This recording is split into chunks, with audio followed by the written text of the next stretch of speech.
Well, that was quite the first leg between Barcelona and Inter, and they're going to do it all again over the next few days. Huge, huge game coming up. I would argue that this was the game of the Champions League season so far.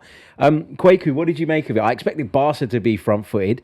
Didn't think Inter had 3 away goals in their locker, though. Oh, Harry, that game restored the feeling. When you talk about pure football, when you talk about Gazprom, when you talk about the Champions League, it doesn't get much better than Barcelona, Inter Milan. And the reason why we love football, right, it's not just about the X's and O's and what you see on the pitch. It's also about the narratives and the parallels you can draw. And it took my mind back to 15 years ago. These two sides met in the semi-final, and you had Lionel Messi off the back of winning the Ballon d'Or up against Jose Mourinho's Inter Milan side.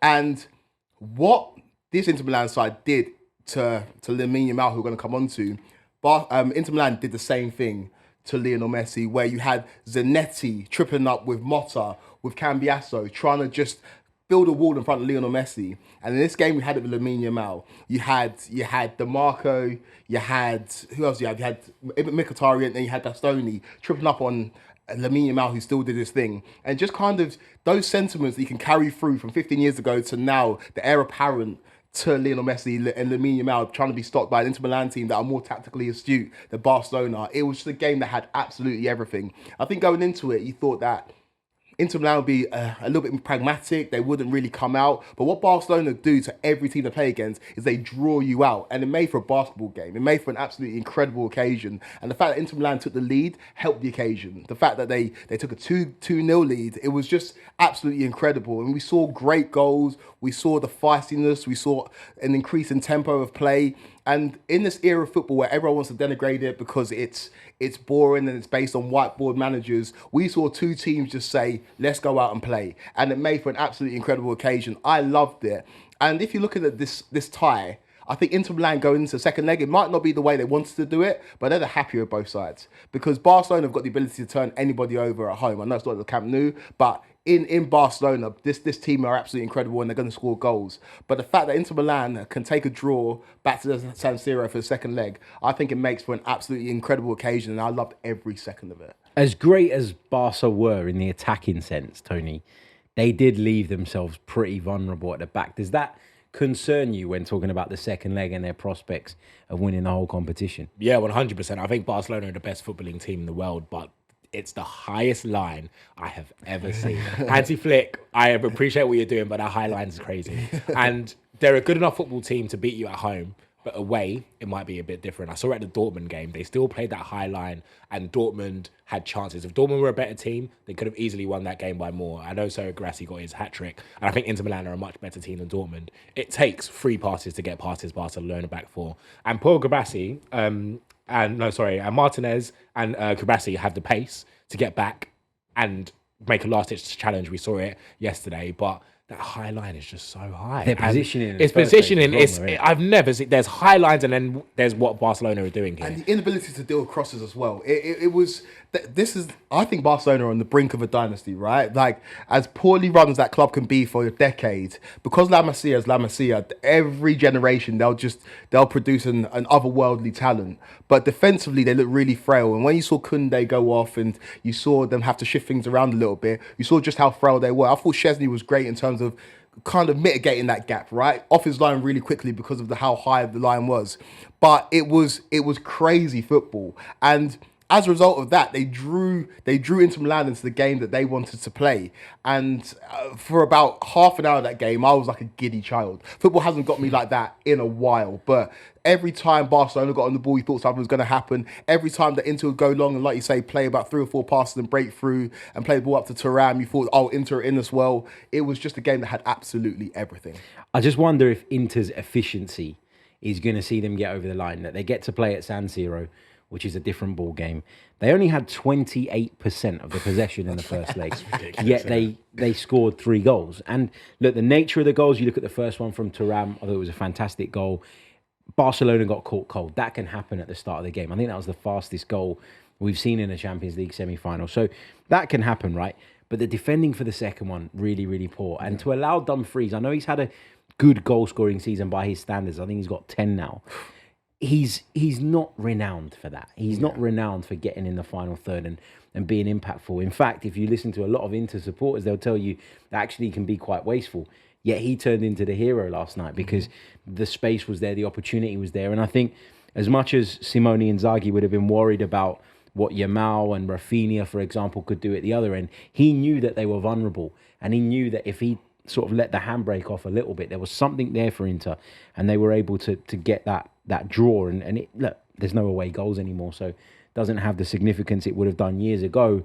But they've got that advantage now of it being a straight-out shootout at home. And I think, that makes them maybe, in my opinion, slight favourites to go through. No, I can see that point of view. I just think that it's so finely balanced that it could go either way. I would not be surprised to see Inter Milan in another Champions League final. I do think that they're the best coach team in the competition. If you look at the talent levels of a Barcelona, of an Arsenal, of a PSG, I think that surpasses what Inter Milan have got. But what they've got is an incredible identity, an incredible belief in the way they play football, and defenders that want to defend. And I just look at some of their core players. I think Jan Sommer's a great keeper. He made a great save for that Yamal shot in the second half, or in the first half.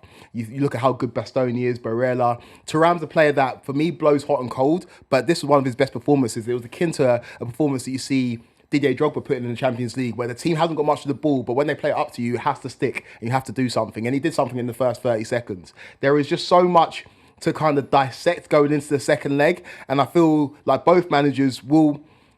Again, Hansi Flick's probably a little bit disappointed they don't go to second leg with a lead, but this second leg is up for grabs for any team that wants to go out there and get it. And you're somebody who watches Serie A more than most. How much of a miss in the league has Thuram and Dumfries been, and how much of an addition is it that the fact that they're there for the second leg in the San Siro? Yeah, the fact that they're there is massive. Like, Inter have been looking for a partner for Martinez since Lukaku left. Antonio Conte was there. Lukaku's his guy. He takes him everywhere he goes. He's got him at Napoli now, and he's doing pretty well. Thuram has come in and I think has been really complementary to Lautaro. The pair of them work really well. Losing Lautaro Martinez was a blow, though. Yeah. And I don't know if he's going to be fit for the second leg at the time of recording, but I think you really saw the drop-off when Taremi came on. He's not had a great season, Taremi. I think he's got one goal. He's a substitute mainly, but there's a big drop-off. So that, I guess, puts extra pressure on Thuram to step up. Dumfries, great going forward, but I've always had question marks about him defensively. The fact that Inter play with three centre-backs often mitigates that problem, but up against the likes of Rafinha and Yamal, that's going to be an issue. So, look, it's a straight-out shootout in the second leg, as we keep saying, so you never know. But I think for Inter, they're going to need to be a bit more pragmatic than they were at Barcelona. And that's mad to say.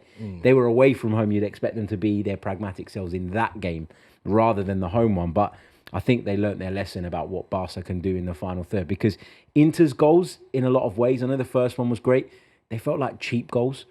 Cheap goals to concede, whereas the Barcelona goals were just pure brilliance. Yeah. And that's kind of the difference for me. Yeah, I just don't know about this Inter Milan team in terms of when you get to that stage of the tournaments. I just look at the talent level, right? And I think that the Inter Milan team that got to the final 2 years ago were maybe more talented. I'm so excited to see how they set up in the second leg, because Barcelona are just so good going forward. But defensively, they just left so much to be desired, and I don't know how they don't concede in the San Siro. I'm just unsure how they go about it, but I'm so excited. No, as you said, it's going to be an exciting game. I do kind of agree with Harry, though.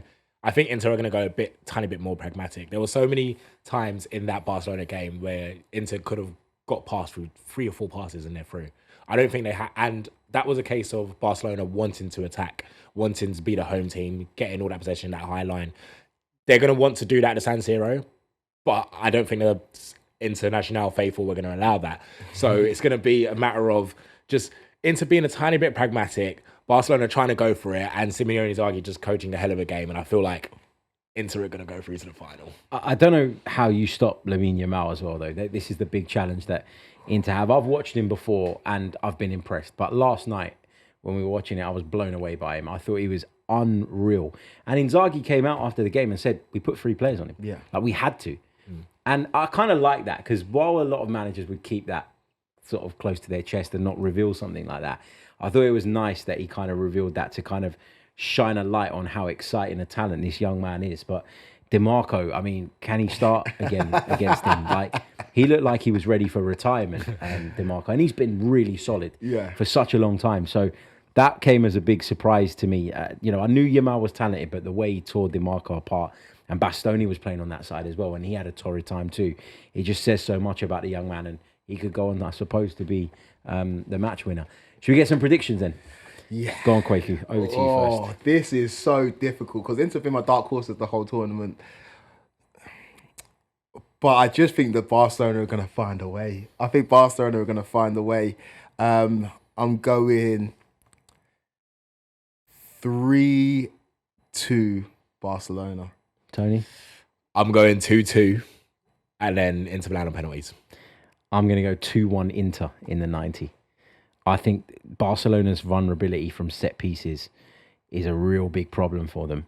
And I think that Inter will bide their time. I think they'll take less risks, knowing that even in doing so, the chances are going to come against this Barca side.